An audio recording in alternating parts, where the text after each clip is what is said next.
বাংলাদেশ রাষ্ট্রের নাগরিক হিসেবে আমরা প্রতিটি পদচিহ্ন হবে ন্যায় বিচারকে সমুন্নত রাখার এক একটি প্রতিরোধ, সাম্য এবং মানবিক মর্যাদা হবে আমার রাষ্ট্রের প্রতিটি অংশীদারের জন্য যোগাযোগের সেতু বন্ধন।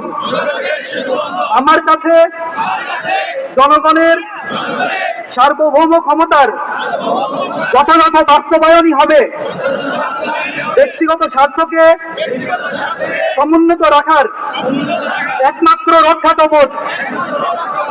বাংলাদেশকে কেন্দ্র করে আমার কার্যক্রম এবং চিন্তার পরিসর জনগণের সার্বভৌম ইচ্ছাকে